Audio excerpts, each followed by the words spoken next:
Epic Gaming Night is made possible by the support of patrons like you.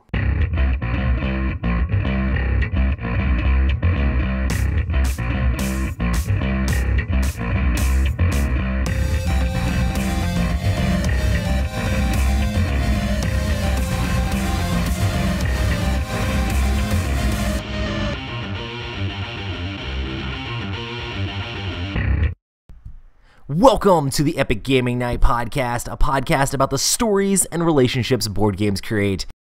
McCanny, and with me as always is Matt. Hello. Hype. Rob will be joining us shortly. He has little ones to put to sleep. Less, excuse me. You know. Cool. Huh. So good times. Do you have a good Labor Day weekend, man? Yeah, I guess. It's alright. Did you labor on the Labor Days? Yeah. Nice. On the Monday. So I've been doing like some pickup work with Hector at his job, and I was talking to one of the coworkers there, and I was like, "Do they do anything special for like Labor Day?" And he was like, "What's that?" I was like, "Every day, you know, like American holiday, like for like people who work and stuff like that." He's like, "Yeah, I don't know what that is. I've never heard of that." I'm like, "Okay, cool." Solid. But yeah, good times. Labor Day. We did go to a little convention thing called Recon that we talked about on the podcast last week, and that was pretty interesting. That was pretty solid turnout to that. We had no clue how many people were going to show up. I was genuinely surprised. I was expecting to show up and be like, "Hey, most of our game group plus some other extemporaneous people who are in the greater Winston area." Yeah, it ended up, I think maybe like 24 people signed up on the Facebook like thing. I was telling them like most people aren't gonna like actually say that they're attending. Like we could have a lot more, and even if people say they're gonna attend, maybe it's the one person that's hardcore out of their game group, and then they'll bring the rest of their group or like several other people with them. But yeah, it ended up being like 110 people over the whole day. So it was pretty solid, and I brought a ton of my board game collection there for people to be able to play. So it's just like I had tons of games, and a lot of the games I brought got played. I was worried that like I was gonna bring it and it would be, oh cool, we have games to play, but people would mostly play the own stuff that they brought, you know. Yeah. But there was a lot of gaming going on. It was pretty exciting. So there was a group of like preteen boys who played Pitch Car for like 2 hours straight. That was pretty awesome. They were hype about Pitch Car. I was like, holy smokes! They played Pitch Car pretty much the whole time. It was, and they'd play a race, and they're like, "All right, cool, everybody finished," and then they would just redo the track immediately, and then play it again. And they were like setting up like the pieces like in all sorts of different ways and trying to come up with ramps and like jumps and all sorts of crazy stuff with it. And I only have the base set of Pitch Car, so if I had like more of it, they would have been going even crazier on it. But overall, it was really a blast. It was also pretty interesting because this is the first time I've done a thing like this that had a lot of like younger kids like with their like parents come, which was sort of interesting. I brought a lot of the kids games that I play with my my toddlers, and they ended up getting played a lot too. Like there was a lady who was playing Go Away Monster with her daughter, and just a bunch of different like of the like younger kids games got to the table, so that was pretty exciting. But since Rob's not here yet, I think we're gonna do the news after we talk a little bit about what we've been playing. But yeah, Matt, do you want me to go first, or do you want to go first on the things that we've been getting into on the tabletop games? I mean, I don't care. The only games I played 3, and 2 of them I played with you. So nice. But I played, what is it, Super Rhino? Is that what it's called? Oh yeah, Rhino Hero Super Battle. Okay, it's got a crazy title. That game is great. There's really no other way to put it. So it's the longest running gag here that is like Rhino Hero, best game always. It wins every category. And then we sort of retired it when Junkart came out. You guys retired it. I still kept it around because I sadly don't own Junkart. I mean, the thing is, like, I own both, and I enjoy both. But I was playing Junkrat because it felt bigger and more there's more impressive stuff going on.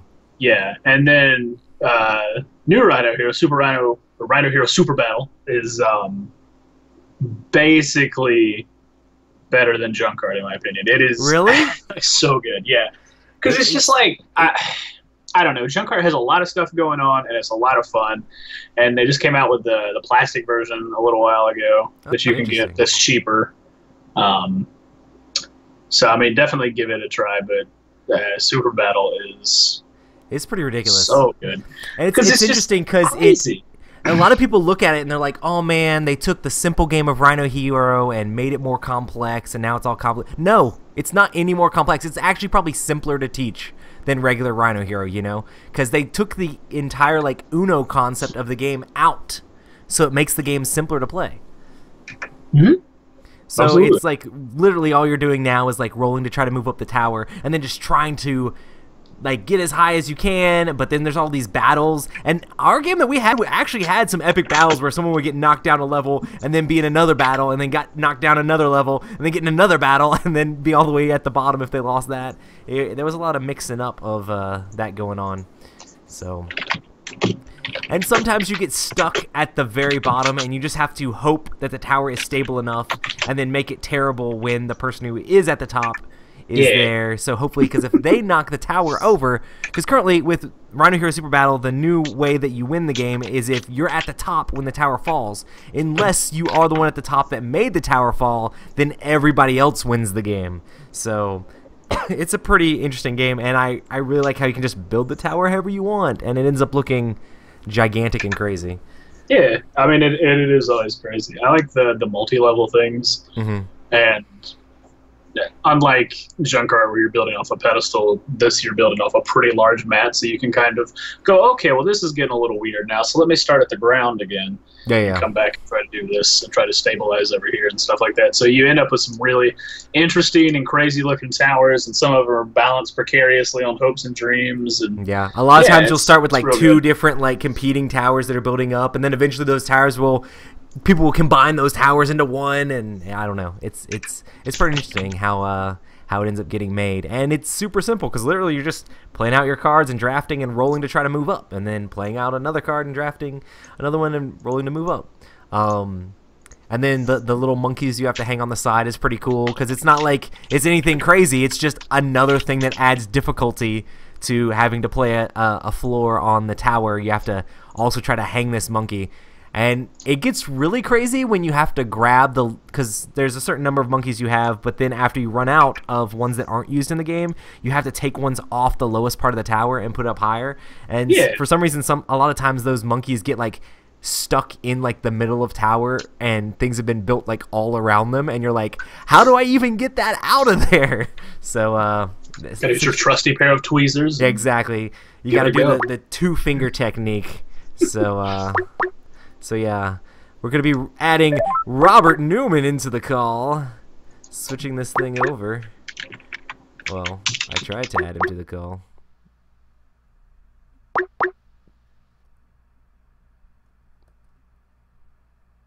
Good times! Here with the technical difficulties. Thanks, Skype. It didn't let Rob come in. Oh, nice, everybody. So, hey, it's just me here on the podcast. Skype completely crashed. Let's try this again. Hey, what's going on? Hey. Hey. Skype crashed when you called in for whatever reason, Oh. Cool. So maybe it'll let Matt get on the call. He was on. We were having a conversation about Rhino Hero Super Battle because he got a chance to play it. It was pretty fun. Are you still there? No? Oh, this will be fun. Editing afterwards. And everyone in chat goes wild. Woo!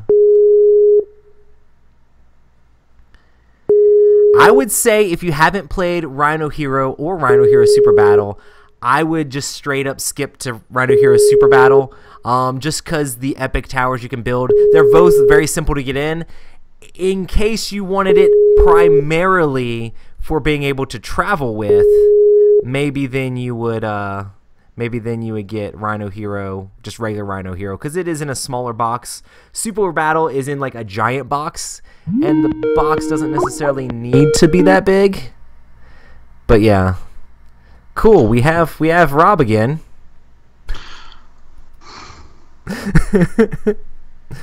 Are you on live? Oh yeah, definitely, 100%. Oh, we've already started. Yes, definitely 100%. You guys don't want to wait 20 minutes for me? You told me to start. No, I did.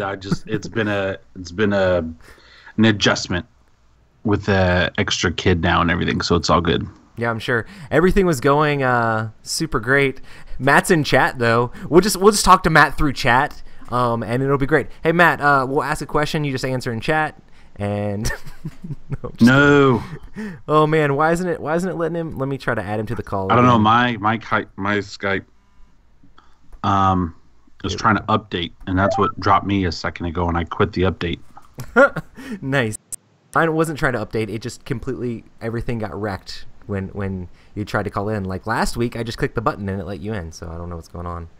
And now it's so don't you have a new computer now? No, I haven't gotten it in yet. I just got one today. Where'd you go? MacBook Pro. Sweet.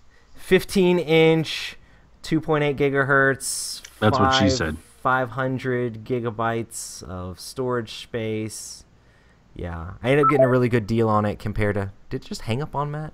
Getting a really good deal on it compared to how much it would be if I bought it like from Apple for refurbished, because like the refurbished version for Apple is like $2,200, something like that. Hey, Matt's here. Did it just kick me like that whole time? Yes, it did. And cool. It basically, when Rob tried to call in, it basically just crashed Skype for me for whatever reason. I have no clue. Oh, it did the same for me. Cool. Good old Win10. Hey, we're all here. Rob? Yeah. Hey. He's real excited. Yeah. But yeah, Matt was talking about Rhino Hero Super Battle, and I told chat, awesome. Darth was asking if he should go ahead and, if he's never played Rhino Hero or Rhino Hero Super Battle, does he need to play one first to appreciate the other? Not really. I mean, they're both great. Like, I wouldn't tell you to buy both. If you get a chance to play the original, play it. It's, but if you had the choice of only purchasing one, I'd tell you to go ahead and get Super Battle. Yep. I said Super Battle would definitely be good. It's probably a teeny bit more expensive, but most hobby games aren't like that crazy anyway. The only reason I would go back to Rhino Hero is for strictly for like if you need it for travel. Like Rhino Hero, regular Rhino Hero is so easy to travel with. You can literally like pretty much almost fit it in a pocket. Super Rhino Hero and Rhino Hero Super Battle is not mainly for kids, Dave. It is not. In fact, I have not played my...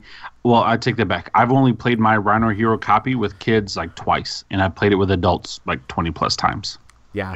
It's pretty much like a meme on our podcast that we love Rhino Hero because we used to talk about it every episode. And now that Super Battle's in the mix, and we're probably going to play it next time we have game night, I mean, we just got to bring the meme back, but put a Super Battle on the end of it, you know.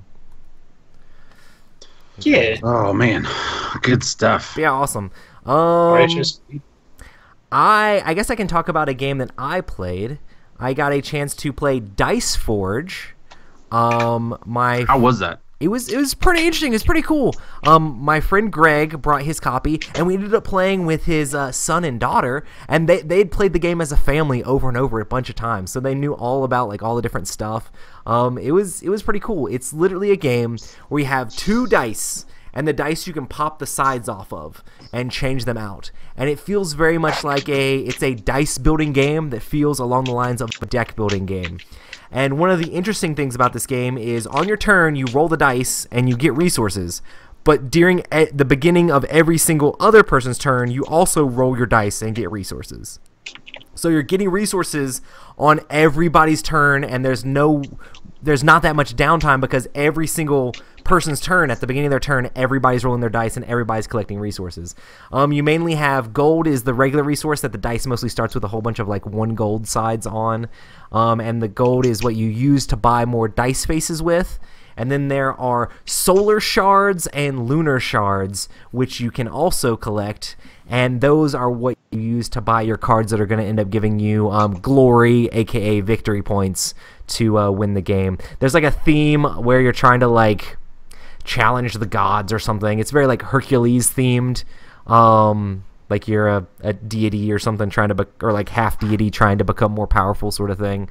But it very much feels like a Dominion type game where you're all rolling dice and trying, but instead of the deck of cards that you're upgrading these dice, and it's really cool to spend your gold, pop off the die faces, and change a 1 gold dice to one that will give you 4 gold when you roll it now, or pop off another one of the 1 gold dice and change it to one where it will give you 2 lunar shards, or maybe you have one that lets you pick in between 1 gold, a lunar shard, or another thing. And then there's also a bunch of like specialty ones you can get by spending the lunar shards and solar shards that can like replicate another die face that someone else rolled, or let you do ×3 of whatever you rolled on your other dice. There's all sorts of little interesting combos with these dice, and the different cards that you're buying to get points off of are very interesting. You can also get sides of your dice that just when you roll it, you get extra victory points or glory points or whatever. It definitely has that same little bit of a feel of Dominion where when other people are doing something, you can't really affect the other players really at all. There are a couple cards that like can make your opponent roll their dice, and instead of gaining that many resources, they lose it. Or maybe one where you make your opponent roll their dice and you just gain the resources that they rolled that turn. There's a teeny bit of like being able to affect each other, but it's really just like everybody's kind of playing their own resource gathering, dice forging game on their own and trying to collect victory points as fast as possible. You play 9 rounds, and at the end of 9 rounds, whoever has the most glory points wins the game. But the great thing is there's like little to no downtime, because at the beginning of every single turn you're gaining resources. So it's really exciting because maybe one turn you upgrade your die with a really cool face on it, and you're like, man, I really hope I roll that face because then I'm going to get the awesome stuff from it. But not only do you get to roll it on your turn, you get to roll it on every single other person's turn as well. So it's a lot of fun. Definitely a very interesting dice building game. And it's just cool. Like the insert is amazing. The little board that all the little dice faces fit in is amazing. Like the production quality on this thing is through the roof. So that is Dice Forge. Definitely a very interesting, like lightweight game. I think it'd be pretty easy to teach too. Can you guys hear me? I can hear you. Are you supposed to be problematic? Muted? What's problematic? Can you hear me now? Yes. Yes. Huh. I just want to know, did you mean it to be a pun, saying that you would be a hot garage at many pitch car because a car goes in a garage? Man. Or no, did you mean to say garbage? I meant to say garbage, but I forgot that word has a B in it. Yeah, but it kind of goes though. It kind of goes well though. A little bit of a pun. Side note, I am in a hot garage right now because I forgot to turn the fan on when I was before I started the podcast. Sweet. It's quite warm. But yeah, awesome. That was Dice Forge. I think you'd really like this one, Rob. Like it's simple. I would try it out. I got a whole plethora of games in recently that I need to play. So, awesome. Yeah, I'm totally down. I did get to play. What? Tell us a game that you've played, man. Well, I'm proud of myself. I haven't played this game in a while, and I love this game. It's my favorite. I got to play Mansions of Madness, second edition. My dad and my stepmom came in town to see the baby. Nobody comes to see Rob. They only come to see the baby. Whatever. I'm not jealous. I'm really not, though. That's fantastic. Anyway, they came in town, and they're sort of gamers. And so I was like, hey, you guys do like murder, mystery, and clue solving and monsters and stuff? And they're like, yeah. I was like, dude, let's play this game. And so we ended up playing just the first scenario because we didn't have a lot of time left in the evening when we played. However, though, I'm glad we played the first scenario because it was different than the last time I played the first scenario. Like, I remember the last time I played the first scenario, we had to go in the attic. Yeah. Stop the cult thing going on, and this time we had to go in a garden.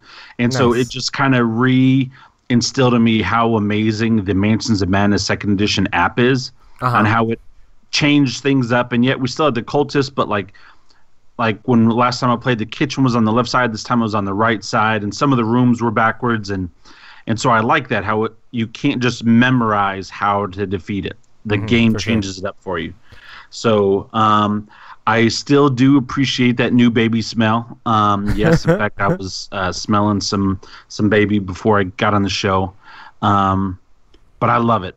I love Mansions of Madness, and they were hooked. They really enjoyed it. They liked how we all got to work together. They liked how it was a mystery. They loved the app where you don't just set up the whole board, where you've got the tokens on the map to let you know, all right, click here and then open up this room.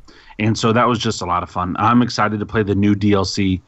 I own everything for it. I just haven't played it yet. But anyway, Mansions of Madness 2nd Edition, if you've not played it yet, and you're a fan of Cthulhu, and you're a fan of co-ops, definitely should give it a shot. I actually ended up playing the exact same game with my family while they were in town for Labor Day as well. And I am 100% on all of the scenarios. I have played all of them.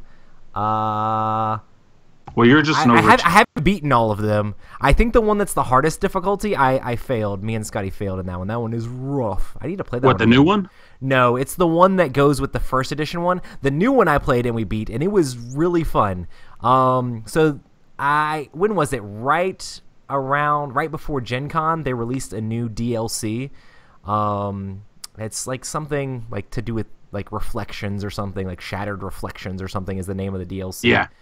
But it was really cool. I think you'll probably enjoy it a lot, Rob, and I think it'll give you... Is it like cultists and stuff, or is it like monsters? Okay, so it is very much like trying to figure out what's going on sort of thing. Is it like the last one, though, with those monsters with the big hands that like mess with your head? No. This one is different. I would say it'll remind you, when I was playing it, it gave me a feel of a Netflix TV show that you like a lot. Stranger Things? It has a Stranger Things vibe, I think, in this game. I'm so ready for October to be here. Oh, yeah, it's going to be great. But it was awesome. I played with my dad. We just played 2 players, and we played through the whole thing. I think the scenario is like 180 to like 260 minutes or something like that. So it's a longer one. Yeah. But we definitely had a lot of fun. The thing I love about this game is like the atmosphere it gives as you're playing through. So it's like most of the game, probably like 3/4 of the game, like we're just walking around exploring and uncovering things and trying to figure out what's going on.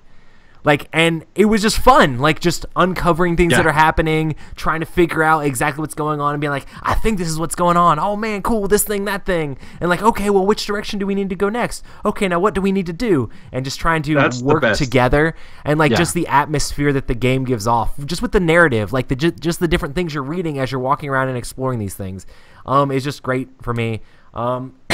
And I always enjoy the puzzles in the game. Absolutely.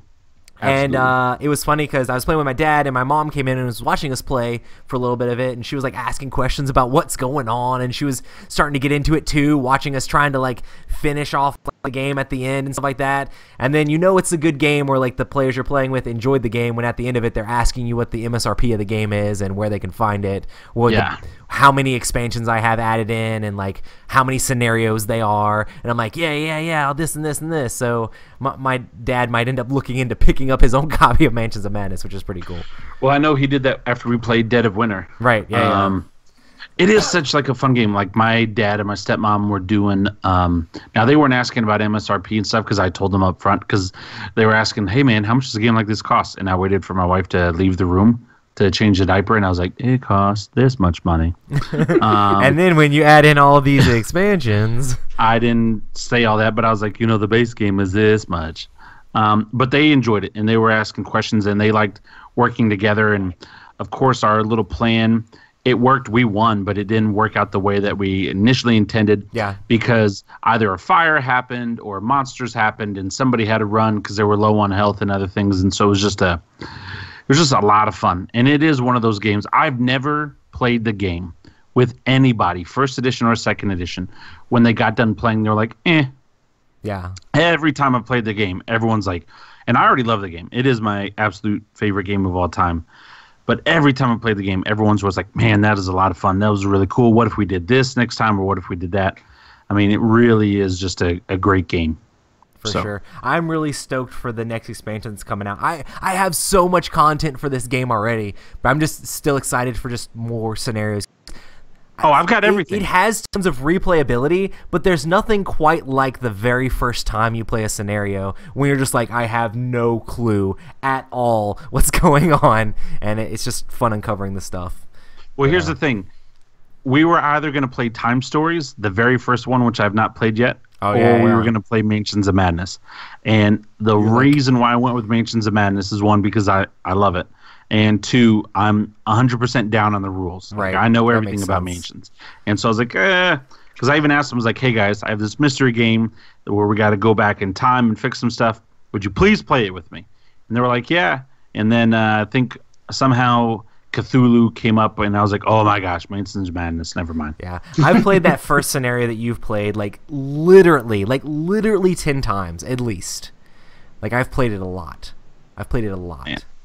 And it's still fun. Like, I'd still play the first scenario if somebody wanted to play it. So.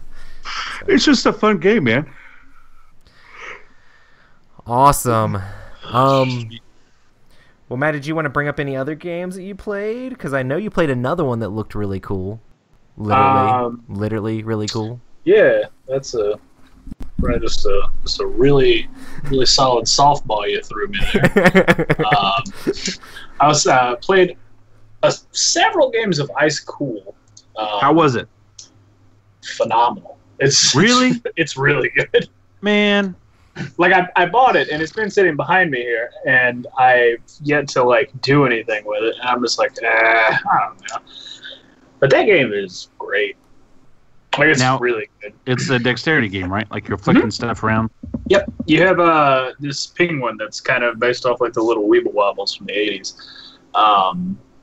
And the basic point of the game is you open the lid of the box, and then there's some more boxes inside the box that create the game board. So you just kind of put it in its particular position, and then everybody starts. Basically, one person is a hall monitor, and everybody else is a penguin that is in class that gets bored and wants fish and is hungry. So they're trying to skip out on class, and then the hall monitor is trying to catch them. So there's all sorts of weird trick shots and stuff you can do, but the people who are running are trying to go through some doorways so that they can collect their fish, and the hall monitor is trying to run into everybody so that he can get their student ID to turn them in a little later. And what a cool concept. It is, and it's like, it's one of those things that it's like they probably made the game first, and they were like, what works for this? And then they're like, penguins, and they're like, okay, but why? And they're like, they're at school. Like, I don't, man, what do you want? What do you want from me? But it is, it's a really solid game. The one issue I have with it is if you play it as much as we did, your hand starts to hurt, or your fingers starts to hurt, because you just keep flicking it. And there's, especially in the rulebook, it even tells you a couple of the trick shots you can do. So if you flick it at the top of the head, what happens is it like slams the ground really fast and then pops up, so you can hop over walls. And that's always really cool to do. So you're like, yeah, this is great. And you do that enough, and you're just like, I'm going to bruise my finger. This is awesome. So for dexterity game, I don't know, where would you put it? Like, is it with junk art? I mean, it's a different type of dexterity game, but like, is this like a must-have dexterity game? I would say yes. And the reason is just because of what you said. It is a different type of dexterity. Did you ever play Flick 'em Up? No, I haven't. So okay, because Flick 'em Up, I mean, you're kind of like that. It's a dexterity, and you're flicking the guns at the other cowboys and stuff like that. But like, I don't know, for some reason, I love the concept and the idea of Ice Cool better. The penguins trying to skip class to get fish, like, And it makes sense because the ice, you could have your penguin slide all over the place. And so it just, I don't know, that IP just seems really silly to me. The penguin IP. Like, you're sitting there, you're like, okay, cool. You literally go over the rules, and you're like, all right, everybody, this is kind of how you do some little flicks and stuff to do this and that. And then you play a game, and it's like maybe 5 minutes because you play a number of rounds equal to the number of players in each round. So how is it like when you mess up a shot? Does it like mess you up really bad, or like if you get caught? I mean, it's like one of those things where you're like, you flick it and you're like, oh well, whatever. That's just a wasted turn. If you get caught, you don't get penalized at all. Basically, the way scoring works. You have to go back to the one room, or well, nope. For each fish you get a fish card, which has a denotation of points on it between 1 and 3. And for each student ID the hall monitor takes, he gets a fish card. So basically each ID is worth a fish, and then each fish you get is worth a fish card. So if you kept your ID and didn't get caught, you would be able to get an extra fish because you still had your ID. But if the hall monitor catches everybody in a max player game, he gets 4 fish, basically. Gotcha. So if he bumps you and takes your ID, literally nothing happens. That's just where you start. Cool. Yeah, you don't get, and it's super good like that because it like there's literally tons of player interaction, but there's like no. I still remember at Ice Tower Con, me and Rob like went to go demo this game. And I wanted to play it. The guy just told us about the game and wouldn't demo it to us, and I was just like, "Oh, okay. I mean, I understand what the game is." Like, yeah, like we would like to play, and he even told us a couple trick shots. And I was like, "Cool," and like getting ready to sit down, and Sue was like, "Yep, so that's ice cool." Not at all engaging to try to get us to sit down or anything. And I was in a buying mode too. You can ask Roy. I kept going through cool stuff. Like we just left Haba, and I was looking for a good family weight game or something like that. I would have bought it, which I'm probably still going to buy it now. But anyway, yeah, I mean, I'm glad you liked it. The price has been kind of fluctuating because I've just occasionally seen it pop up on places. But you know, it's like less than $30 though. Yeah, for sure. And it won the Kinderspiel, right? So the kids game. Absolutely. So, definitely solid game. What did it win out against? Was it King Domino and? No, King Domino won the actual. Won the. That's right. They were in different categories, so. Gotcha. Ice Cool won for kids game. Okay. Yeah. I've got King Domino, which is a fun game. Quick, simple, fun. Mm-hmm. Solid. Nice. Well, this last one I want to talk about kind of in correlation with our news since we skipped our news a little bit. But I got a chance to play a couple of the Numeracy Legends games with my family and my kids while my mom and dad were here. They wanted to play some games with the grandkids, so we brought out the Gluttony Dragon and the Zelda Fox or whatever. Gluttony Dragon is a 1 versus mini game I've talked about on the podcast before, but it's a great the component quality of these games is great, like component quality game that you can play with your kids. And we played Gluttony Dragon, and my dad was the dragon, and me and my mom and son and daughter, Scotty and Violet, were all playing against my dad, trying to take him out as the Gluttony Dragon, and it was a lot of fun as me and my mom were trying to talk the little ones into picking the correct things so we could beat Dad. But it was a lot of fun. And we also played one where you're trying to not run out of cupcakes. It's like a little press your luck game as you're trying to take cupcakes to a party. Very cutesy games. I know Rob has played the other one, right? Yeah, I played the unicorn. The first one, the green one. Yes, the rainbow unicorn, and that one you're trying to collect different components for a cupcake and take it back to the unicorn so you can get the cupcakes that you take to the party in the second game. So it's a cool little trilogy of kids games that are very high quality, and they're on Kickstarter right now, and they're about to be over. I think they have maybe 3 days left. They've already met funding, but it's kind of interesting, kids games on Kickstarter. I feel like it's a really hard sell to sell kids games on Kickstarter because so many people, when they're going to Kickstarter, they want to buy the game for themselves or want to buy some crazy big epic game, you know. And these are great solid games, but it's a Taiwanese publisher who's trying to bring these games to America, so it's good stuff. Hey, speaking of Kickstarter, did you already talk about Wits and Wagers? We talked about it on the podcast we did before Gen Con. Were you here for that? Well, there's only like 2 days left. Yeah, for sure. 2 days left for the Wits and Wagers. I think, yeah, that happened, but we did Mega Moose Con. Yeah, we played Wits and before Gen Wagers Con. at Mega Moose Con. Yeah. And that was a lot of fun. Like, you can get Wits and Wagers with all the big stuff and everything right now for the Kickstarter, and it comes out this November. And it's a Cool Mini or Not, so it's probably going to come out this November. If it was Cool Mini or Not, I'd say next year. Okay. No, it's like $40 or something like that to get a copy of the game and And it all comes the with that big playmat. playmat, doesn't it?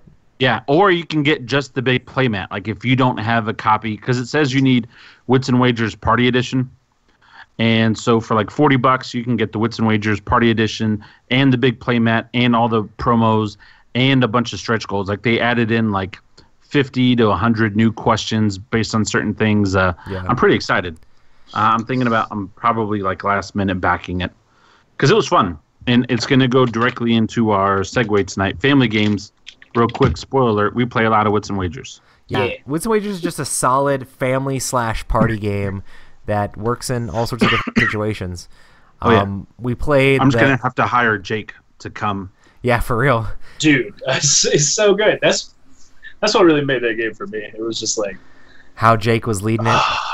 Man, he is something else. All right, everybody, come on. Man's a legend. Yeah, he did a good job. Awesome. I should give him his own show. He does have a podcast. This is where we plug the Draft Mechanic podcast. So you can listen to I try to as much as dulcet possible because tones. they're great people. Yeah. Awesome. And he's not married to Crystal, I'll tell you that much. No, he's not married to Crystal. Oh man. I'm sure Danielle would. I was I played one other game before we hop into the family games. Oh snap! Matt's got games to talk about this week. I think it also segues sort of into the news. So we played Century Crystal Golem. Hype. Oh, how'd you like that? It's great. I mean, it's just Spice same Road game? with, like better art.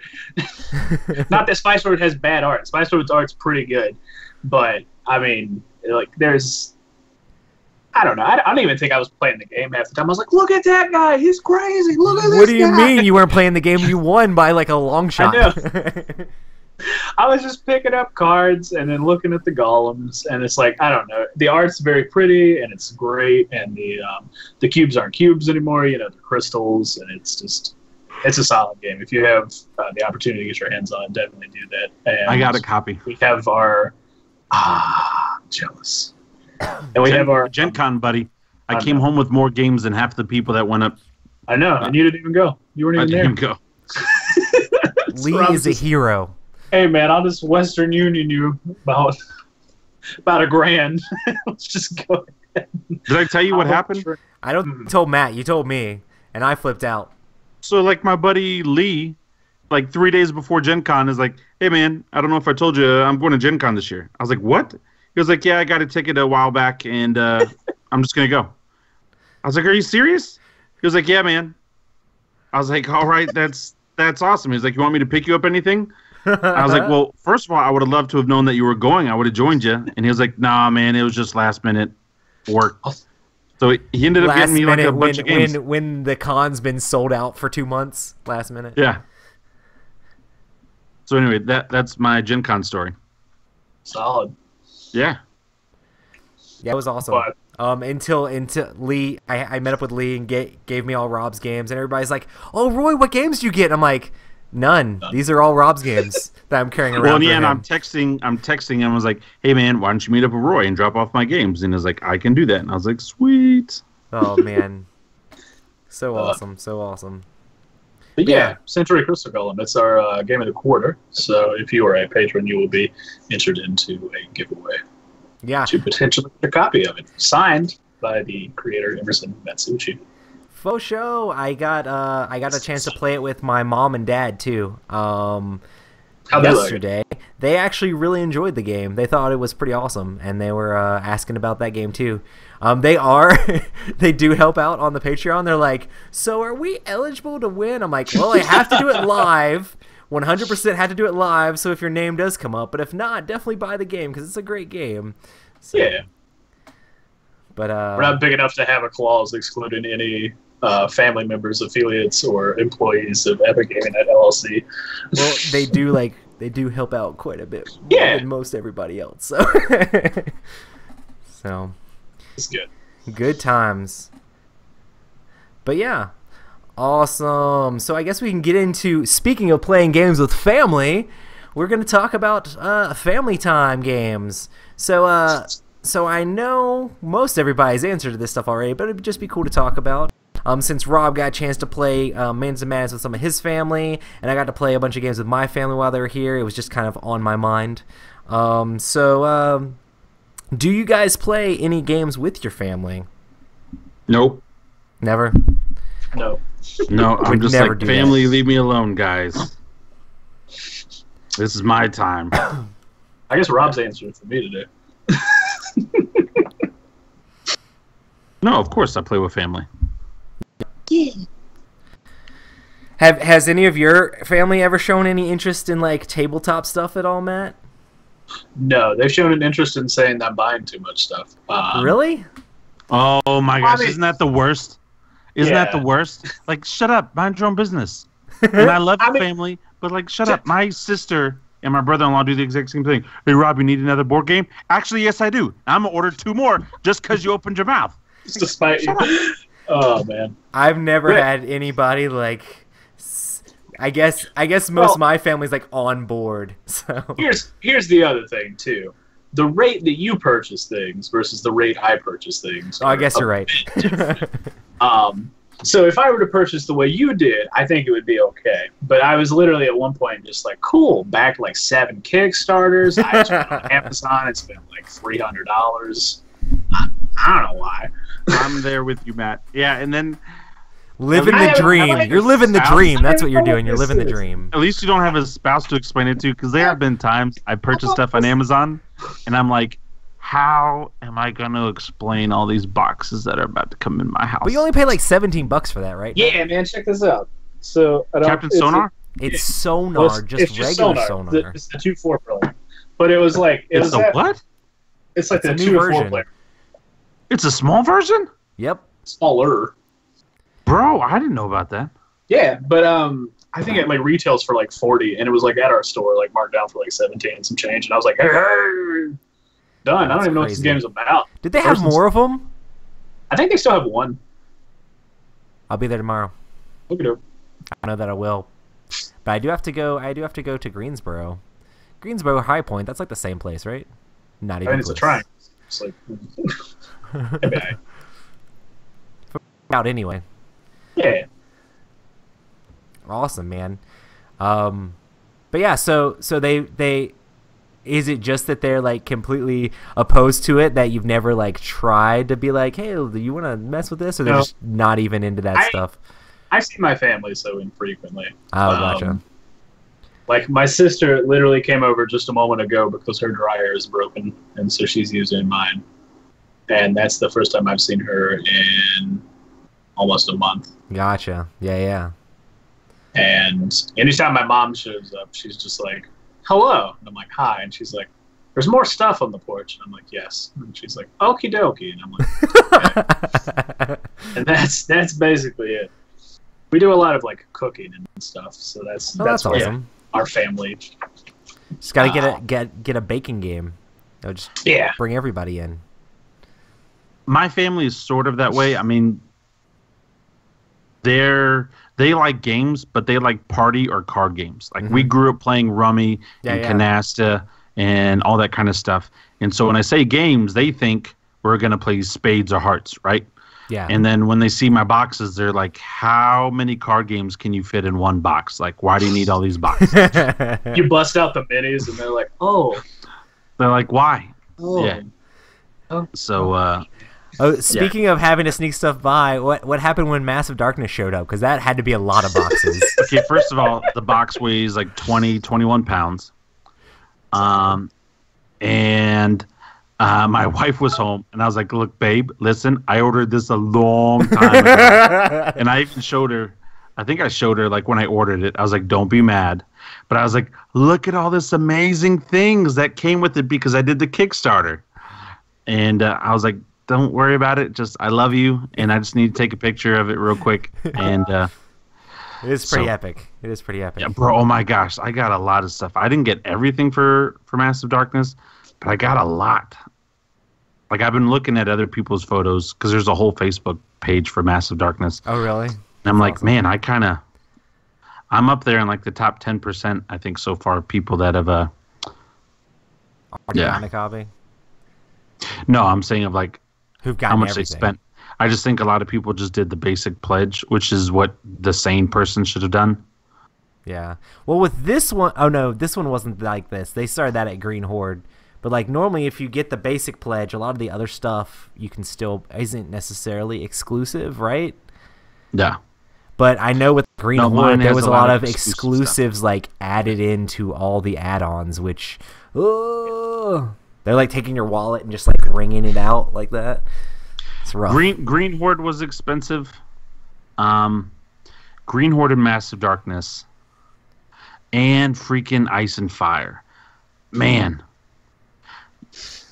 Ice and all three of those I spent over $300 on. That's insane, man. That's insane. It's just the deals, man. It's like when you really break it down, though. If you're gonna, you get a lot of plastic, that's for sure. You get a lot of stuff with it. The only problem now is like I have not opened up my Massive Darkness stuff because I don't know if I'm gonna keep it or sell it. Yeah. Just because I love Zombicide, man, and this Green Horde stuff. And especially for the fact that they just that giant dragon. Oh, not just that. I was thinking the Stranger Things cast is all on that there. For sure too. So anyway, I know family games. I want my family to play these games with me. Nice. Do you think that, or how can board games bring the family together? Easy. You make it. Hello, we lost Rob. Oh, you did not lose me. Okay, I was about to say you were about to go on a rant and it just stopped. You're like easy, easy, and then it's just like quiet, and I'm just like I thought I was gonna say some things. No, family. We try to do at least once or twice a week, where we're either playing a small little kids board game, or we're playing like Mexican train dominoes. Yeah. And my buddy Lee, who we were talking about earlier, he does every Sunday night. That's what their family does. They play board games, and you'll see like a lot of his posts on Instagram, where he's like, "We tried this and we tried that." I love it. I think it's essential. I really, really think it is.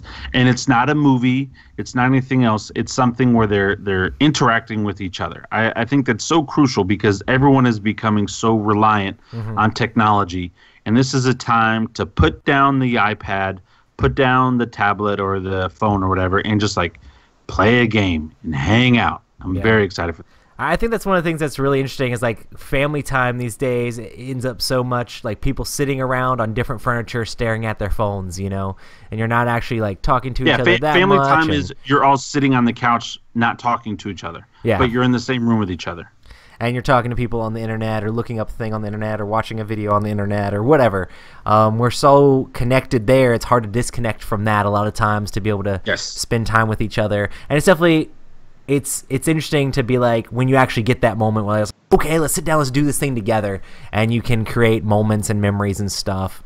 Like I was talking about a couple weeks ago, I got a chance to play Crystal Golem with my sister-in-law and her sister, who's from Colombia, and my soon-to-be brother-in-law.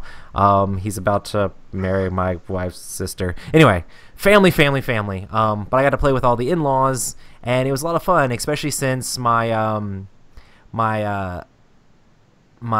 sister-in-law's sister, it's like tongue twisters over here, they're from Colombia, so she speaks a little bit of English but not like a whole lot, so it's just really fun to be able to like interact with them. And her mom was there watching and like learning how to play the game as well, just watching us play the game. And like I definitely know all the colors in Crystal Golem in Spanish now, so I can be like azul and verde, and I can just say all the colors in Spanish, and we're like, okay, you need to turn this color into that color, and we're just talking back and forth. And since it's a game that doesn't have like a lot of text, once you know how to play it, you can just throw the cards down and exchange different things, and it's very like language independent once you like get through the basic rules. So it was definitely a lot of fun to be able to sit down and interact with them in that sort of way, where normally we'd just be like, oh, hey, how's it going? And since there's a little bit of a language barrier there too, they can like, oh, how's the kids? How are they doing? Okay, they're doing good. Cool. Awesome.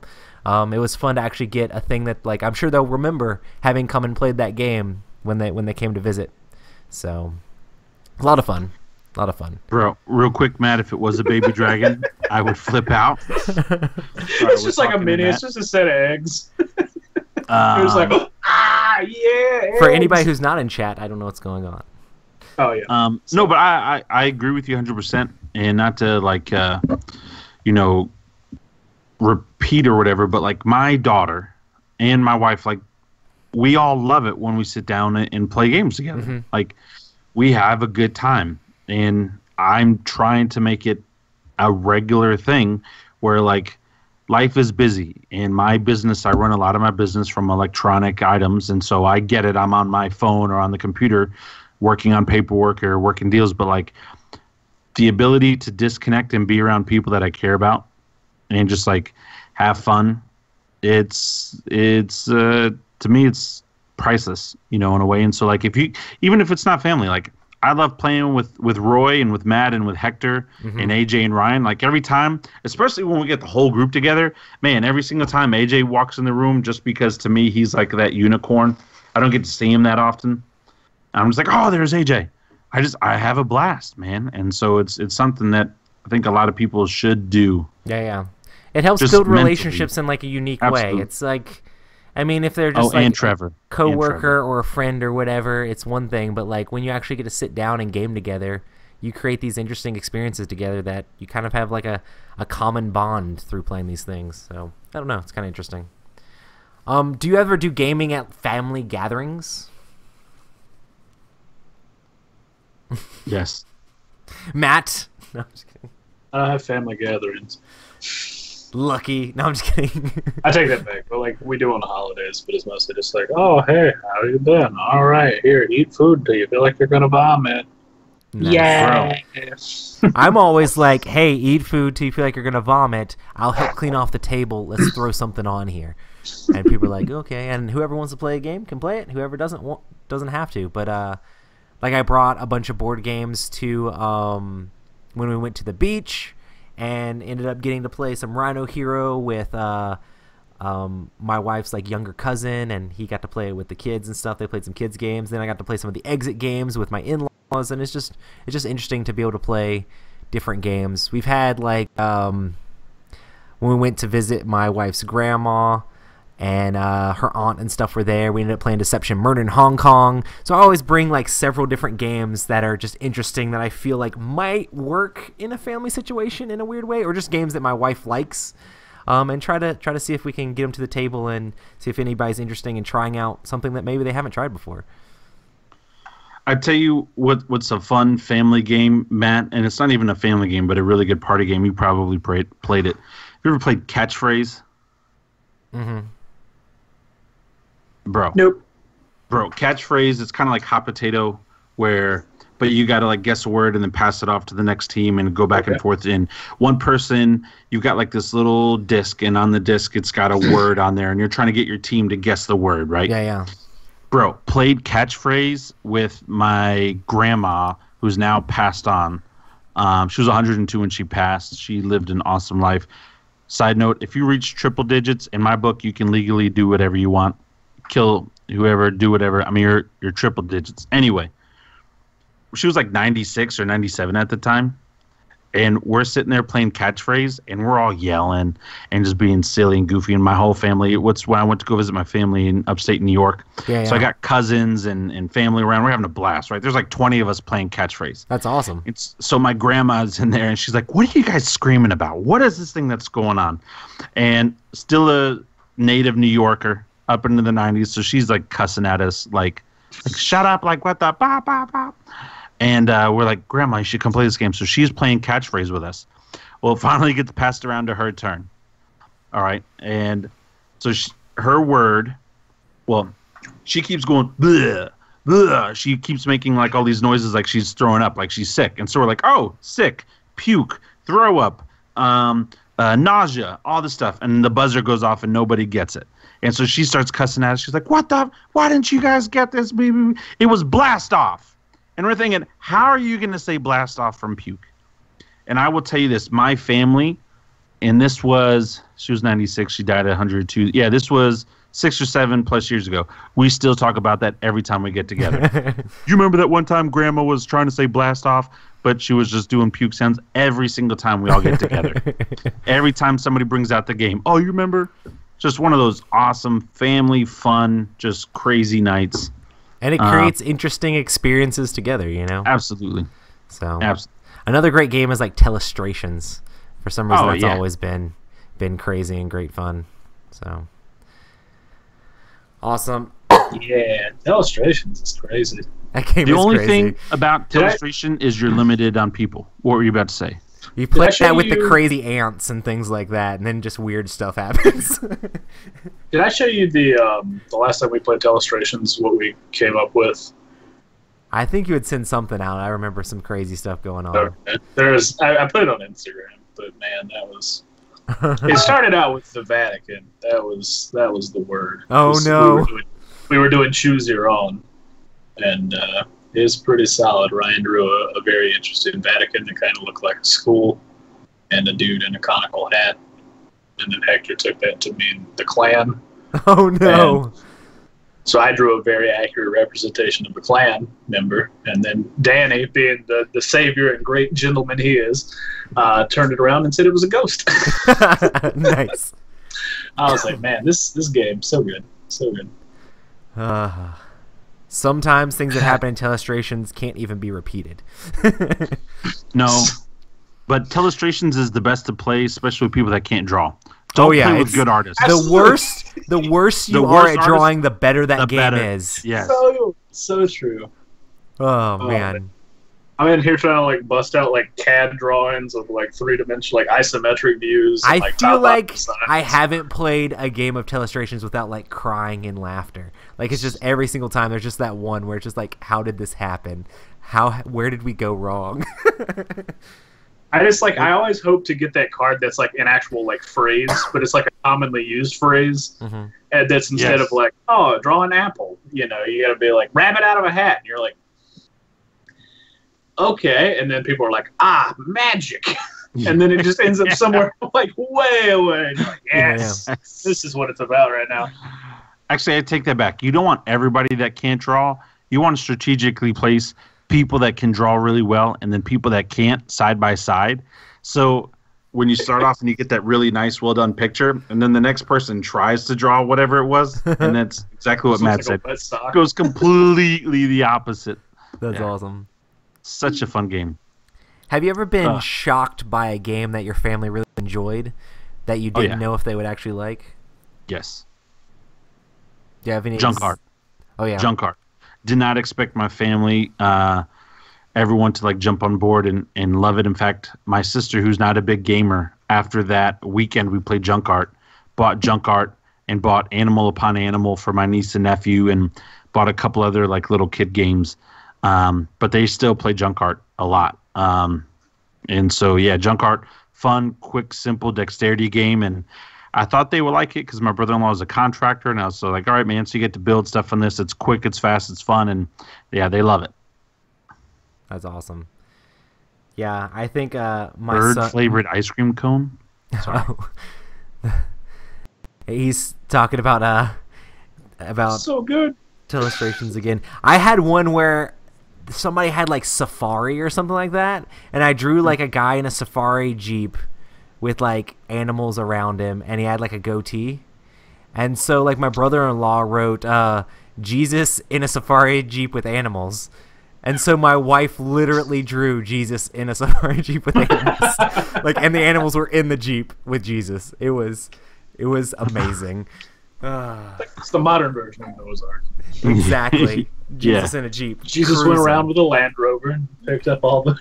Get in, guys. Get in, guys. We're going on a cruise. We got 96 cubic feet of storage back here. Hop on in. It was one of those ones that could transfer to become a boat. You know how like the wheels Yeah. turn in and stuff. I think playing Mansions of Madness with my son has been interesting. How much he actually really loves that game, to the point where like I played Mansions of Madness with my dad the other day, and like I had to make sure we played it while Scotty was asleep, and made sure he didn't know it was on the table, or else he'd be like, "You guys are playing Mansions of Madness without me!" Like he would be really upset. So, but yeah, it's a lot of fun. But yeah, I ended up playing a whole bunch of Love Letter with my grandma. Which was pretty crazy. She actually really enjoyed it. Oh, that's sweet. Yep. So we played a bunch of different stuff, all sorts of different stuff. I don't know if there's anything that's like super crazy or super shocking, just because I literally just throw games against the wall to try to see what will stick most of the time. So I mean, just anything. Let's play anything. Let's do it. I feel like the good thing there is like you have like Heather to back you up. Yeah. Because I think it would be much harder. Especially, I was thinking about like a game like Deception that you were talking about. Oh yeah, she's the one that That game- definitely pioneered that, because we played it and she really enjoyed it. So she pioneered it with her family. And is like, oh, let's play Deception. It's a great game. You get to like lie to each other and try to like figure stuff out, and like she gets to talk it up to all her siblings and her cousins and stuff like that. So very good times. Yeah. Sweet. Are there some board games that you think would be easy to introduce to a non-gaming family? Do you think there's a specific one that you think would be great for introduction? Well, you can't say that. It's like trying to pick one movie that fits everybody. Yeah. I mean, I think there's You some got to know who you're playing with. that would be pretty easy that could go with most anybody, you know? I don't know, because there's like some people that are really introverted that a game like Deception would not work for them. They don't want Right. to talk. They don't want to ask questions. But you know they don't- might have fun being the forensic scientist. Maybe, but then they also have to interact with people. I mean, I don't know. Have a lot of pressure. If I were to do like one, it would be like a game like a Wits and Wagers or like a Telestrations. Like if Yeah. I had to intro one, it's funny, it's cute, it's a game, like okay. And then from that we'll see how it goes. And it also depends on who I'm playing with. Cuz I've also first time played board games with people and I introduced them to Dead of Winter and they loved it and they even won. So it depends on it just depends. Depends on who they are and how much they might get Well, and into also it. what type of personality. Because like the people that I introduced Dead of Winter to as their first board game, they were huge like Walking Dead fans, and you know big video game fans and stuff like that. So they had interest already in games, and so Yeah. that's why I did that. But like my family and stuff, I would never bring them Dead of Winter. They'd be like, "Why don't you give up your medicine? Like give up your medicine. Like come on, we need your medicine. Like what are you doing?" I feel like a game like Century could work with a whole lot of people, just because it's so simple what you're doing. You're literally just switching these gems to those gems and trying to get the points. It's really easy to explain. My family would not play that game. Really? You don't think? Oh, I know. My family would not play Century. They'd be like, "This is the dumbest thing ever. Who cares if you're doing these combos? Let's play cards." Like they'd rather play cards. Like, yeah, I could see my mom like going to the bathroom and not coming back after like the second round of Century. Oh yeah. Oh man, yeah, it's just like that whole type of like allocation type of thing, like building a system. Like they don't care about that. Like they like building their system when it comes to card games, like on Rummy or Canasta or something, where you can play off of each other. But to get not the saying that they couldn't get it, because they're smart people. I mean, they could get it, but that's just not their thing. Just I would not do. Maybe for your family, but what we've also learned tonight, and not that we learned it, but we already knew it. Your family is a typical gaming family. I mean, everybody in your family plays games. The Canada side of my family, yeah, everybody plays. So, my wife's side of the family, But you're getting them to play. yeah. Now, yes, Trevor, I would do a King Domino with my family over Century Golem, just because like the points in the math, like I could see them jumping on that. But yeah, yeah, I've tried games like that with them. They didn't like it. They didn't even like Sheriff of Nottingham. They thought it was cute, but they didn't want to play again. But games like Junkard and Telestrations, they love those games. They think they're a lot of fun. Nice. So, Matt, do you think there's any games that you specifically think would be good to introduce to a non-gaming family? Dexterity games, I feel like, are probably the easiest thing. Just any and all. But they're the easiest thing to take to literally anybody. Because it's basically Stack just like, hey man, check this out. It's like real life, sort of. Just don't drop anything. Exactly. Except like real life. There's literally no consequences here. It doesn't matter. As long as you're hype, they're hype. I mean, that's basically how it goes most of the time. No, you're exactly right. Nice. Yeah. I would say Hanabi, but I feel like that's a great way to destroy family relationships. Hanabi's great, but it's so hard not to just get mad at each other about not subtly breaking the rules. Or when somebody does something they're not supposed to. You just glare at them just being like, why are you thinking? Why are you thinking right now? You should be doing the thing you know you should be. I guess you don't know you should be doing it. What is wrong with you? Or like the last time we played where we discarded 3 5s. That was awesome. Entirely at random. We still got an okay score. It was all right. I was so done with that game. Like, Hector laid down his, and I was like, here we go. And then Roy laid down his, and I was like, it's not looking good. And then Ryan laid down his, and I was like, all right, guys, I'm done. Let's back it up. Back it up. Next time we need to be like, 5. Do not discard that 5. I have yet to play Hanabi. Really? No. We've played it a bunch of times, so it's fine. Yep. It's interesting how you hold the cards backwards and have to try to remember things that are happening, but I mean that's the game. That's pretty much it. Trevor says Happy Salmon is a pretty good game. So produced. Yeah, that's pretty interesting. Good job. You got your passive aggression on that one family member you don't dislike, or you dislike. Anytime you Happy Salmon, you're just like, yeah, Happy Salmon, man. Yeah, I think your family would have to be really hyped to play Happy Salmon. So I don't think I'll ever get that out with my family, mostly because my wife doesn't allow me to play that when she's around. We do get very loud when we play that game. Awesome. Are there any like bigger or like more modern games that you think your family really enjoys? Like, are there anything that's like crazy?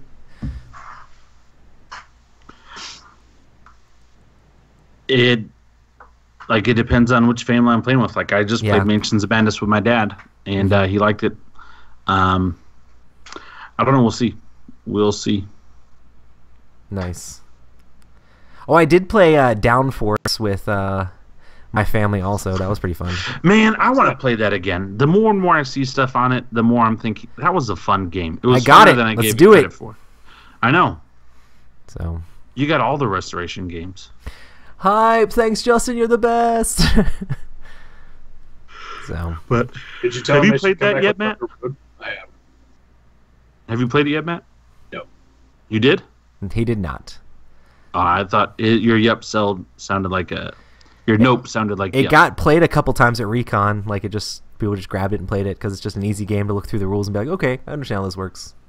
Listen, Trevor, real quick. I only made the kid bleed one time. Since then, every time I played Happy Salmon, I've made sure no kids were around the table.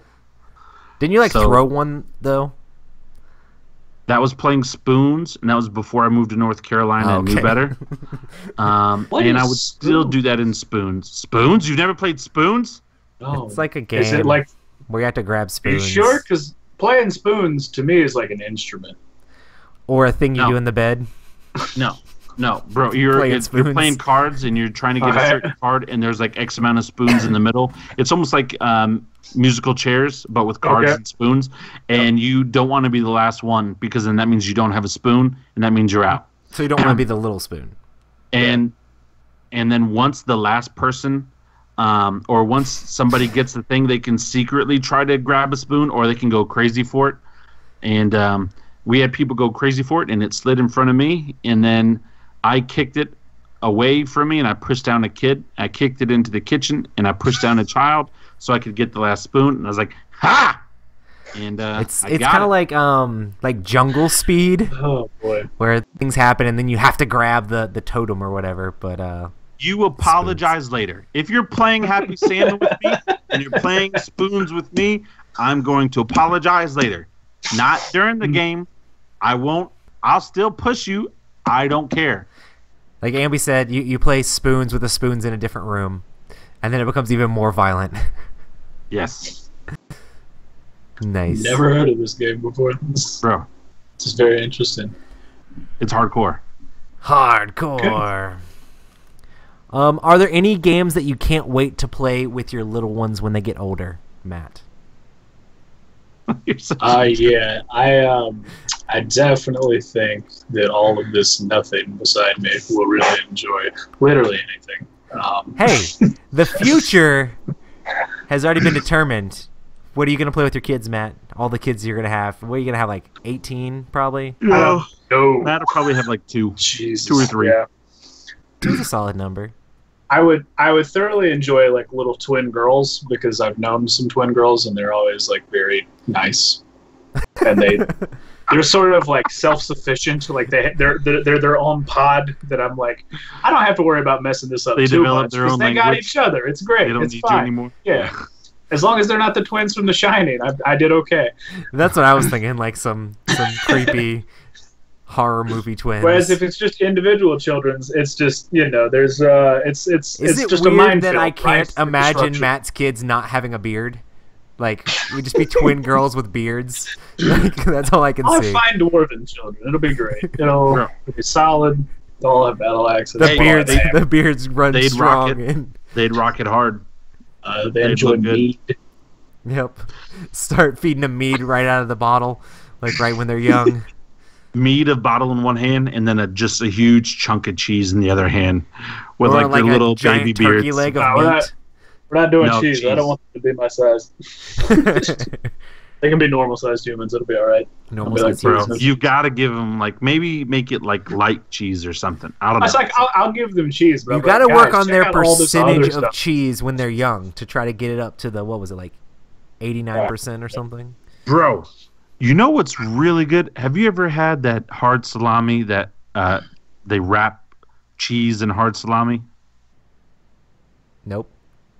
All right, Matt, next time you're at a game night and I'm there, I'll text you if I know I'm coming. I will buy some of that. My daughter loves that stuff. I tried it for the first time today. Off the chain. Salami. And it makes so much sense. It's cheddar cheese that's wrapped in salami. Why would you not like that? Yeah. Right? Right? So good. And they sell it like that, wrapped. I was like, this is the greatest thing ever. And so, like, I usually buy them for my daughter, and now I'm going to have to buy a couple extra packs for myself. Nice.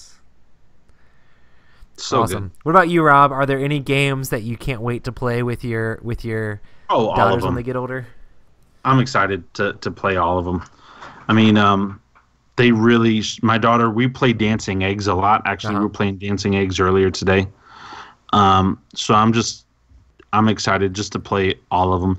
I think we're gonna, if we keep doing what we're doing, it's gonna be one of those families where, kind of like you, where we'll be playing Mansions of Madness and we'll be doing everything just hanging out, me time. And there's nothing wrong with hanging out with your kids. Now, you're not their friend, you're their parent, and I'm still going to be my child's parent. And But beat I them in the can games? still- Is that what you mean? I can still love. Well, they need to learn how to lose. They need to learn how to be good losers, and I'm gonna do my best to teach them that. I'm just gonna wreck them How every does time. Briley do with losing games? She does okay the first couple times, but like if we play Mexican train dominoes and by like the fourth game she hasn't won, then she's just like, I'm gonna burn the house down. Scotty is not a fan of losing at all. So, and I'm like, hey, you can't win them all. It's just Briley's a game. getting better. She used to not be a fan of losing. I forced him to say "good game" to Violet or whoever won the game. Bro, my daughter can count to 10 in 4 languages. Oh snap! She came up to me the other day and was like, "Daddy, I can count to 10 in Japanese." I was like, "Psh, whatever." And she started. Way to encourage and I your was children. Like, what? Well, like, I But will wait, let my daughter you watch can't speak YouTube. Japanese, so how do you know it was correct? So we put on these educational programs on YouTube. Like we subscribe to certain channels, and so she watches a bunch of educational stuff, right? Bro, Matt, I can wake her up. I can wake her up and bring. She can do it in French, Spanish, English, and Japanese. She can count to 10. Now in English, she can count to like. It wasn't part of the program that we learned or that she learned, but so I was like, all right, let me see this because you're just making this up. So we pull up the program, and I'm watching the thing, and I'm like, all right, go. And she's going right along. And then I mute it, and I'm like, go. And then she does it. I'm like, we're going to make so much money off of you, kid. I guess your kids are really good at learning languages. Their brains they really are. That sort of stuff.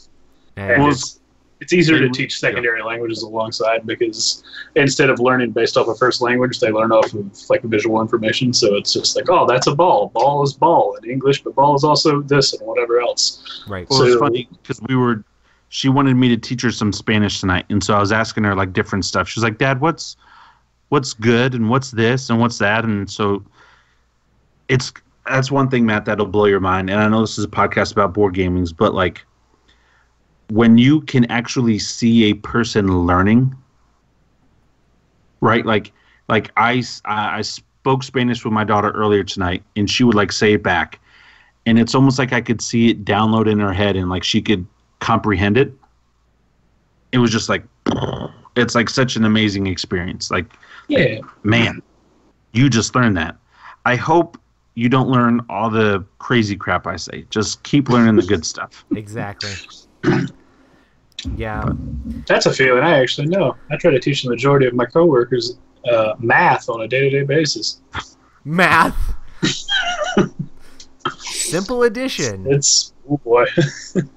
You guys ever heard about this thing called subtraction? That's not a hyphen. It's a part of a hashtag, just a broken hashtag. Kill me now. Nice. Awesome.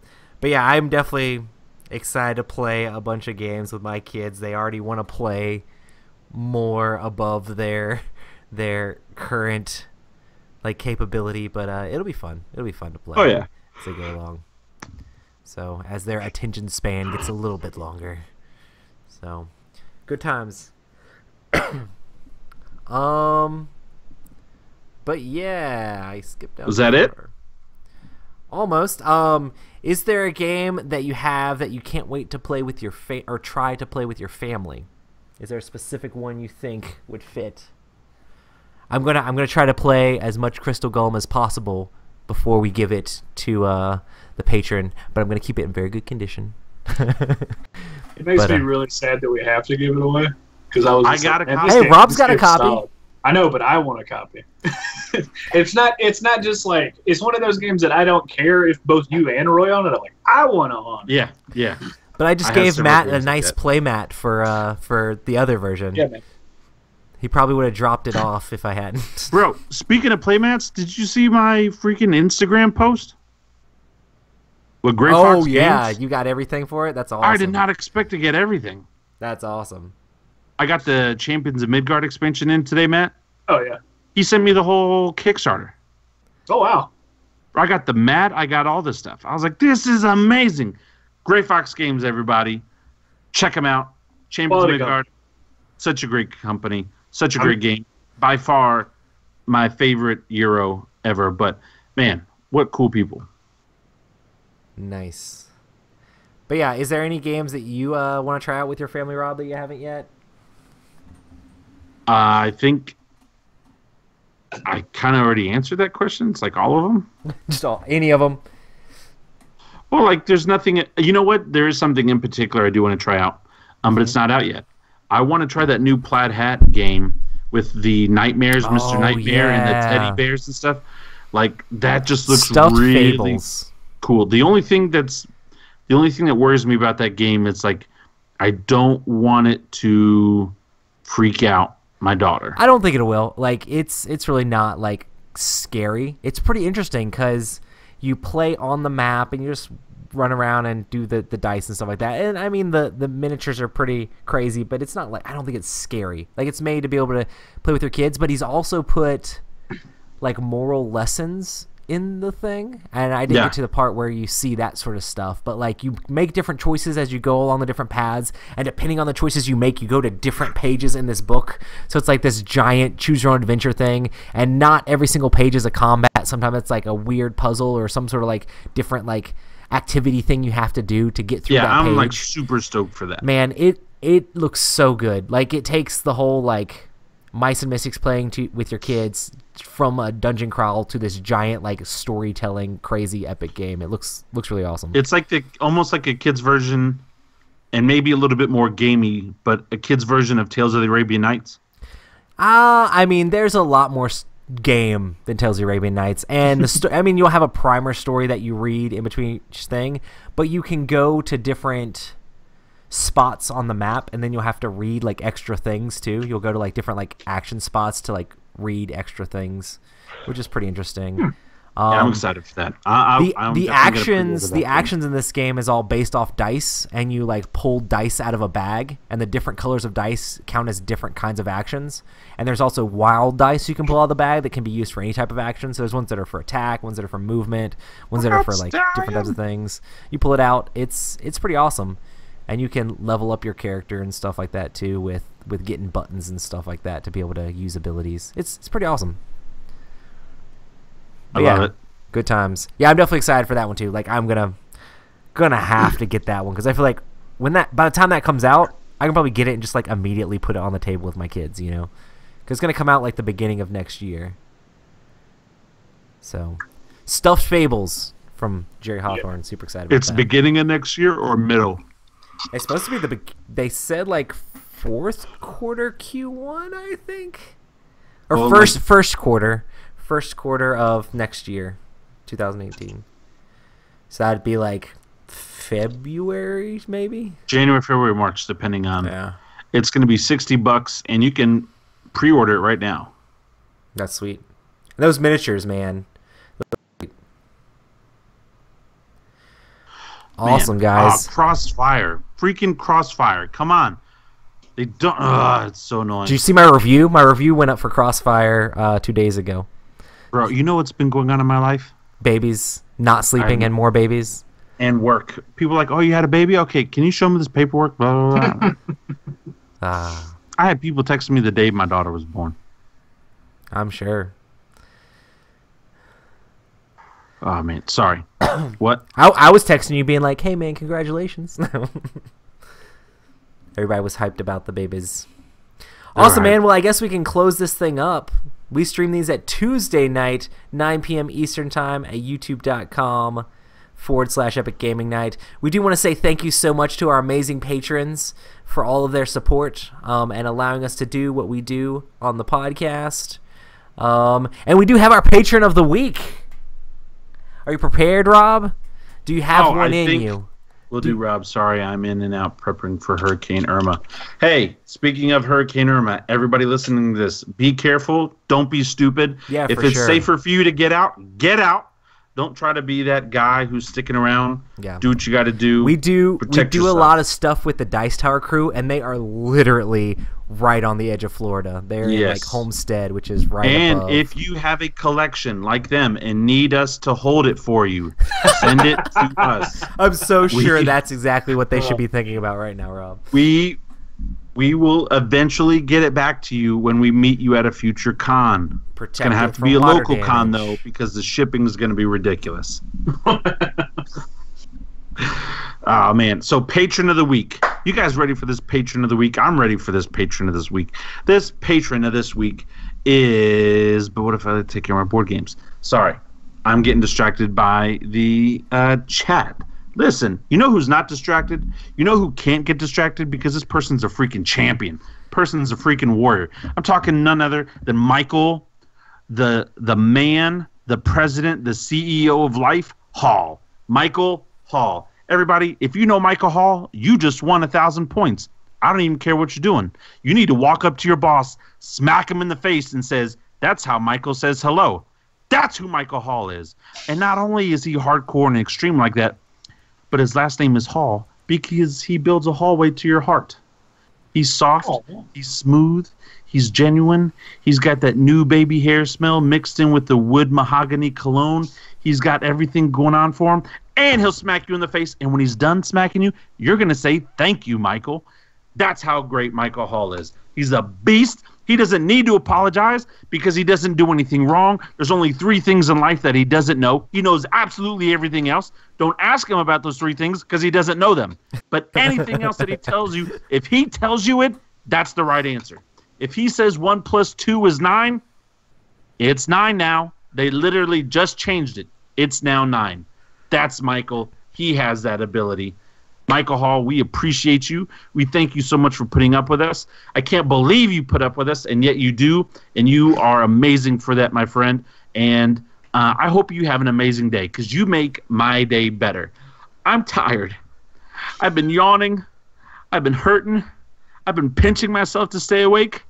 But I get excited every time I think about Michael. My arms start to shake. My shoulders get tense because the joy that's just coming through me when I think about Michael Hall. It's just, I'm getting ready to explode. You do that for me, Michael. You are the ecstasy that I will never take. You are the medicine that my body needs. You are amazing. We love you. Love you long time. Boom. Yeah, thank you. But point of note, please don't actually change how math works because don't change how math works. That would set back science a very, very large amount. Use your power for good, Michael. Use it for good. We've already got people trying to set back science. We don't need any. We don't need to. We don't need any more. Oh man. Nice, awesome. Well, if anybody else wants to support, I will go hardcore. I try to go hardcore for all the patrons, Liz. I will go hardcore for you. Done. Hype. If anybody else wants to support Epic Gaming Night, make sure to check out our Patreon at patreon.com/Epic Gaming Night. All that goes to help pay off the bills for running Epic Gaming Night and for keeping the different software and stuff we use up and running, and hopefully trying to make it so we can upgrade the stuff that we have here at Epic Gaming Night as well. So thank you so much, everyone who donates to our Patreon. You guys are amazing. We are definitely going to be having our patron hangout super soon. Like, we need to have it now. But yeah, in the next week or so, we're going to try to make sure to hook all that stuff up. Rob's got baby duty a lot, so I got to schedule that with him. Yes, but it's going to happen, guys. I seriously, with everything going on in my life, it is not a burden to come hang out with you guys. I greatly appreciate it. You guys have become, I mean, not family because none of you have sent me birthday money or anything like that, but really close friends. And so, I definitely appreciate hanging out with you. I look forward to my Tuesday nights.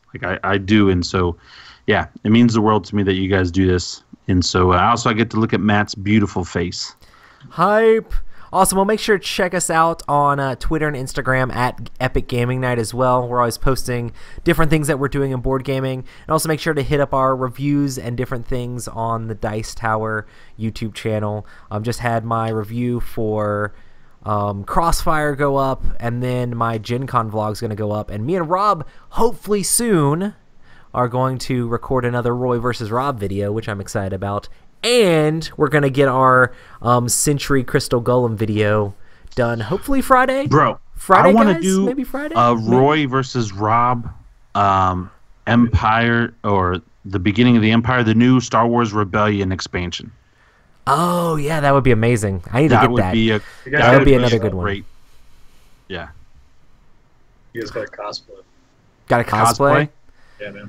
Okay, can I? Dude, man, who would you be? Something? Empire or Rebellion, man? Oh, I don't know. For Mandalore, come on, be the neutral third party. No, 9 out of 10 times, I'm always the good guy. I love being the good guy, but I love Rebels too. I'm not an Empire person at all when it comes to Star Wars. See, here's the thing. So cool for the military wise, the Empire looks so cool to me. They're scary, man. They're real scary. See, whenever we play Rune Wars, I want to be the humans. I don't want to be the undead. I don't care. But if I play Star Wars, I don't care if I'm the Empire. I think I'm the opposite with Star Wars. I pretty much never want to be the Empire. For the most part, well then we'll go ahead and say it. I'll be the Empire. I would always want to be the rebellion with Luke and all them. Let's do this. Bro, I'm so excited for Star Wars Legion and for this Empire, the Dawn of the Empire Oh, yeah, or it looks something really like that, we'll play it. Combat a lot better, which was the main thing in the game that I was kind of like meh on. So I'm excited to see how that all works out. Sam definitely gave it great reviews over at the Dice Tower. Anyway, thanks so much, guys. You guys are awesome. And we'll see you guys around. See you guys next time. Yes, you guys are the best. Mwah. Mwah. Keep it real. Peace. Pieces. Hype. Awesome. Cool stuff. Hey, man. I don't know if Ferg13's still here, but thanks for stopping by. Yeah. Hey guys, I know I'm late. I'm not able to stick around. Got a lot going on. Just want to let you know that you all rock. Much love. Oh, Ferg, you're amazing. Good night, Liz. Hey, Liz, seriously, be careful, Liz, be careful. It's just a house. How far Liz. did Liz say she's actually in Florida? She said she was preparing for the hurricane. Gotcha. So just on the coast somewhere, maybe. That's rough. Yeah, The that Dice hurricane's Tower no crew is joke. literally in Homestead, which is right above Miami. So Tom said that they prepared for the hurricane, and whatever the state says to do, like, that's what they're going to do. If they say get out, they're going to get out. If they say stay and go to the hurricane shelters, that's what they're going to do. But I'm like, man, they said they've shut down schools and everything. So Yeah, she's in West Palm Beach. She's in South Florida. She's right there. Oh, dag. Well, definitely stay safe. Stay low. Board up the windows. Liz, when the hurricane comes, just be like, Michael Hall tells you to stop. Exactly. Start yelling Michael use Hall. the name of Michael Hall to calm the Yes. storm. Listen, I've talked to Michael. He said, stop it. Oh, man. That's so awesome. Isn't that the name of the actor who plays Dexter? Isn't I it have Michael no C. idea. Hall? It's literally a Time Lord. Michael Hall is a Time Lord. He came and became a patron. Yeah, no, Michael C. Hall is the guy who played Dexter. Yeah, okay. I was wondering why that name sounded familiar. It's definitely not that guy. I mean, it could be, actually. I don't know. Okay, real quick, what if it really is, though, that Michael? Hey, man, good for him. He's a Which pretty one good of actor. us is he going to kill first? Well, Roy, don't say me. I was What going to is say it? it's either me or Roy. You're harder Yes! to you're harder to track down. Me and Roy have more predictable schedules. Who? Where? Nothing. You're dead. Dexter, Don't worry about we're it. trying we're trying to Oh, it's figure out. actually Dexter. Yeah. I'm not a serial killer. I don't have anything to worry about. No. You're a serial killer when it comes to games. No, not really. Oh. You guys are just bad. No, I'm just kidding. I'm not bad. Last Just couple kidding. games we played, I've beaten you. Kidding. I know. So I don't know why you guys always say I always win. The only game Because that we don't you, remember the times we win. Yeah. No, you don't remember one the times game you win? that you Matt have. just beat me in Century. Yeah. And then I don't remember what else you played. The power of Michael compels you. That's I right. played Rampage. We're going to talk about Rampage. Oh man, Rampage is a good game. I haven't played Dude, Rampage in forever. Dude, Greg's son, probably the best thing. Like, we were sitting down and playing with him, and I was just like, man, I don't know how this is going to go. This is going to be a dexterity game with a kid. This is going to be a little weird. Was it And fun? then his, like, absolutely, that kid was going ham. Like, me and Hector were trying to, like, flick our, like, disc into buildings, and they would just hit the wall and fly off the board. And we're like, what's happening? And then he just, like, bam, and knocked down, like, 3 buildings one go, and be like, ah! And I was just like, That's awesome. I was like, I don't understand what he's doing. And then your dad came by and I was like, this kid's a monster. And he's like, yeah, man, you just take off that limiter and they just don't care anymore. I was That's like, awesome. okay. Oh, man. Yeah. It's solid. They played Dice Forge with us too, and it was awesome because it'd be like their turns would go really quick, and then get to my dad's turn, and just be like, oh, okay, Dad, just pick a card, please, and then they do their turns really quick. I'm like, the 8-year-old and 6-year-old are wrecking you in this game. Awesome, guys. I just backed Wits and Wagers. Hi. Yeah, me too. Oh, nice, because it's not that I'm expensive, right? Yeah, no. It's after shipping and everything, it's like $49. But I'm getting the Vegas I should- expansion and the Wits and Wagers party. I should take that game to play with family. That'd be fun. It would be, man. It is You a gotta lot of fun. practice your game show, those boys. That's what I'm gonna do. Hello, everybody. I'll- Welcome I'll to take Wits it. I'll and take it and do Wagers. what Jake did, and literally not play the game, but just like run the game for everybody. That'd be fun. Yeah. Cool. Awesome, guys. Well, thanks everybody in chat. You guys are the best. We'll see you next time. You're the best.